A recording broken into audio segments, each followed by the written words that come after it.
Welcome back to my channel, everyone. Sweet Tips here. Here you can see the amps are all over the place. You can't figure out what it's trying to do here. And I think that's because if you look down into the anode basket, the silver's been chewed up and we're down to a bunch of slimes down here. So let's just take a look down inside the cell. This is day 6 of the cell operation. Let's just take a look in here and see what we got. Oh, look at that, man. Look at that. Wow. This thing is cranking out about 10 troy ounces of pure silver per day. And I think I've got the problem solved because I'm not getting a big nest of silver forming directly below the anode filter now. So I think I've got that sorted out. And the way I did that is I just left the electrode or the electrolyte level a little bit lower than 6 liters in the cell. And I'm only adding a little bit of silver down in the bottom of this anode basket. I don't know if that'll make a difference or not, but the thing is working fairly decent for me right now. Add a little bit more of the impure silver here. But if you look up here, look at the amps. They're all over the place. This thing can't figure out what it's trying to do. So what we're going to do is take the anode electrode bar up out of the way.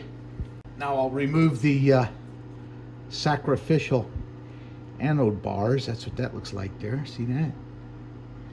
Get that out of the way. This acts as a buffer between my electrode bar, my anode electrode bar, and the impure silver down inside the anode basket so that I don't dissolve my anode electrode bar. If I keep it up out of that electrolyte, I can use it over and over. Fill the anode basket with some fresh impure silver.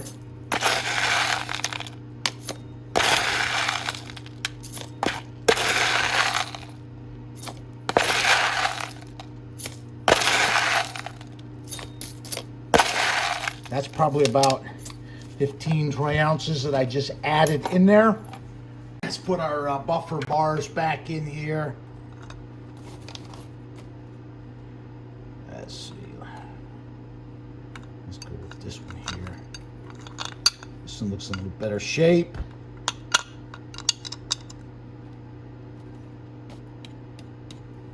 And now what we'll do is put the anode electrode bar on top of those. And let's look at the current flow now.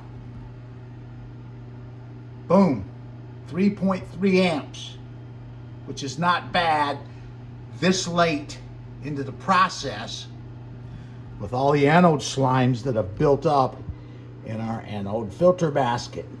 Every time I go in here, whenever I do any kind of maintenance, I always give the electrolyte a stir.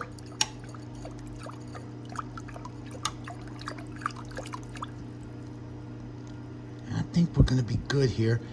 I'm going to add fresh silver nitrate electrolyte because this thing does,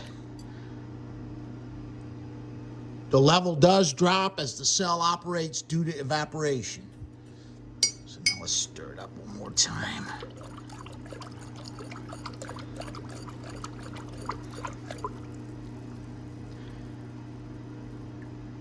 Okay, I think we've got everything squared away here. Put the cell back down. Look at the current flow. And we're at 3.3 amps, which is respectable. And so today is day 6 of the Beast Silver Cell operation. It's Friday, 9 April, and this is day 7, I guess, day 7 of the Silver Cell operation. We placed this thing in operation on the 2nd of April, and it's humming along pretty good here. I've only got about maybe a few hundred grams of silver left, impure silver shot here. I think we started out with 300 or 3,000 grams when we first set this thing in motion. And we're going to look down in here and see how I haven't been on in here for about 18 hours. But yeah, that's looking really good, man. It's the silver is growing perfectly. And I'm very pleased with this thing. Slow and steady. About 10 troy ounces per day of pure silver being grown in my electrolytic silver cell. I've got some fresh electrolyte in this bottle, concentrated silver nitrate solution. There's probably 200 grams of silver dissolved in this liquid. So what we'll do is go ahead and add a little bit of the silver nitrate solution to adjust the level up a little bit in our silver cell. Not a lot, just a little bit. And now we'll stir this up.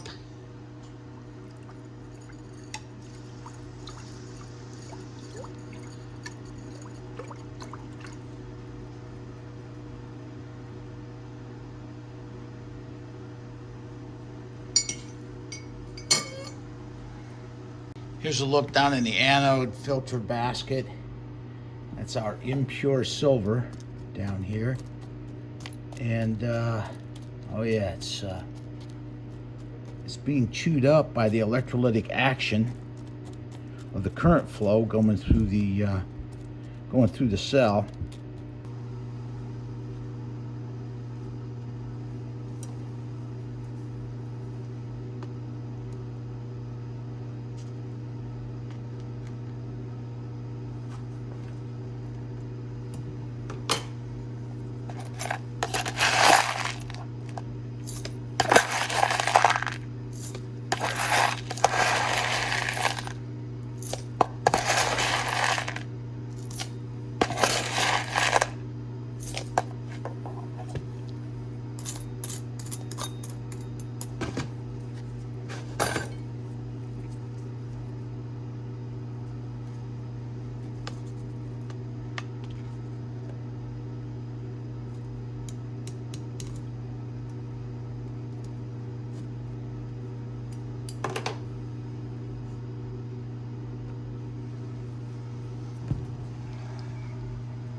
Today is day 10 of the silver cell operation, and you can see here that the current flow has dropped way off.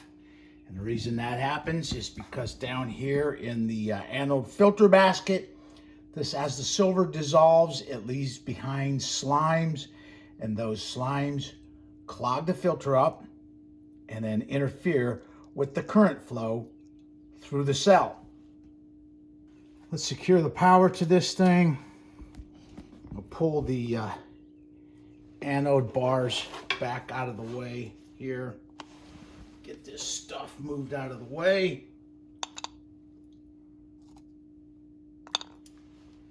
Now let's remove the old anode filter out of here. I'm just going to pick it up out of here and put it in this beaker. See if I can get that camera angle a little better. Boom. There we go. And here's what's left in the anode filter. That's the slimes. That'll contain some gold and platinum group metals. So we'll save this and recover it later. Let's take a look and see what we got down inside of our silver cell. Get a pretty nice view of the pure silver crystal.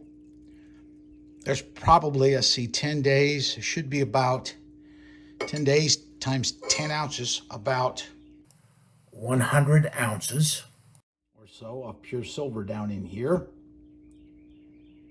And so now what we'll do here is put the lid back on and fill this anode basket up with some. This is a fresh anode filter basket.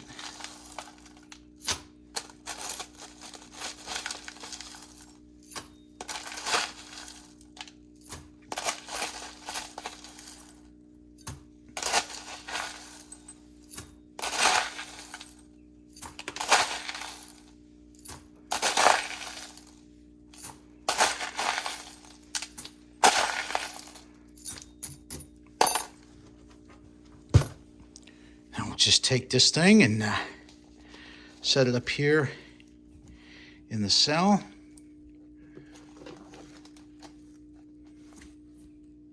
Let's put our sacrificial anode bars back in here now, and set them right down in here on top of the impure silver granules,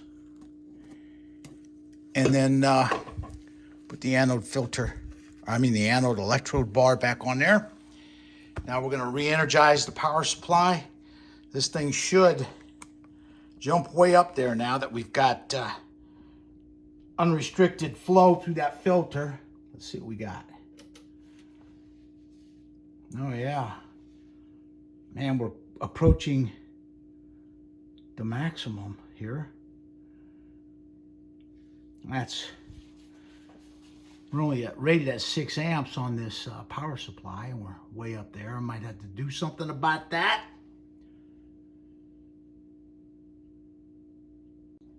You'll notice that the voltage automatically declined, went down in value, and the power supply unit switched into constant current mode.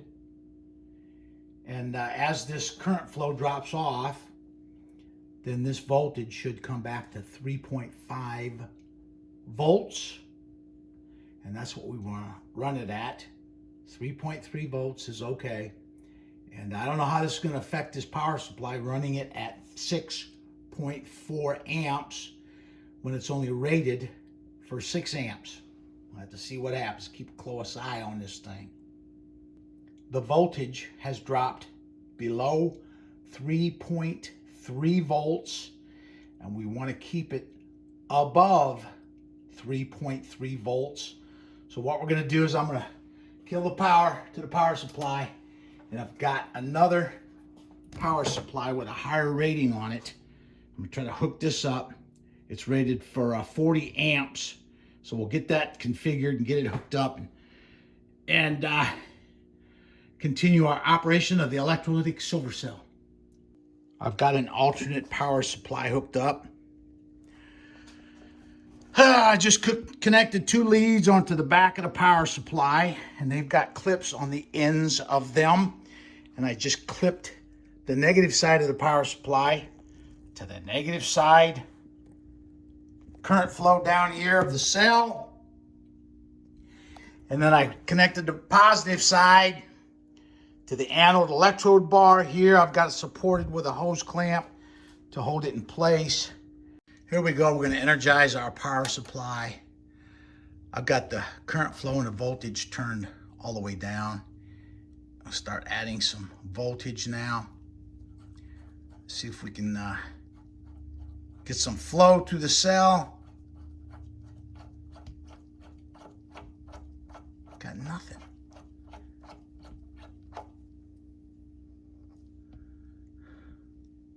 Wow. Constant current mode. That's not what I want. Let's see, we'll turn the current flow all the way down. I want constant voltage. There we go. And we want 3.5 volts.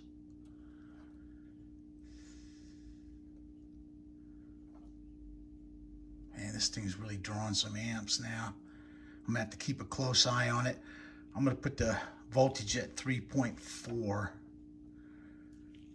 here for a while. And then once that gets down around 5, we'll probably go back to the other power supply. So this thing's really gonna start chewing up some silver.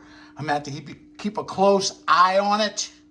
Let me kill the power supply.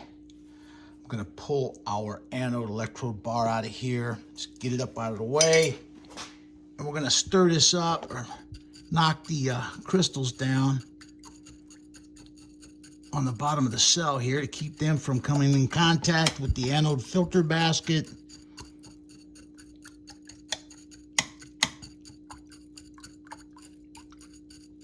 That should do it. That should keep them out of there. But with this high current flow, I have to keep a close eye on this thing, man, because it will get away from you in a heartbeat and then start growing those crystals up toward the anode filter basket and make contact, burn a hole in that bag, and then it's game over. That batch of silver will be ruined. So we've got it at 3.4 volts at 5.7 amps. All right, this is what is this, day 10 continuous operation of the electrolytic silver cell. Here you can see the current flow is up to 6.5 amps, and we've got it dialed into 3.4 volts. I might bring that voltage down to 3.3 and run it at 3.3 for a while. But 3.3 to 3.8 is the Goldilocks range for the silver cell. Outside of those parameters, we could get some problems with co-depositing other metals if they're present and other assorted problems. So we're going to run it right at the minimum voltage, and as the cell operates, the current flow should come down and should be okay. But I'm cranking out $700 worth of silver, 10 ounces per day, in my homemade electrolytic silver cell. So this will conclude the video. Thank you for watching.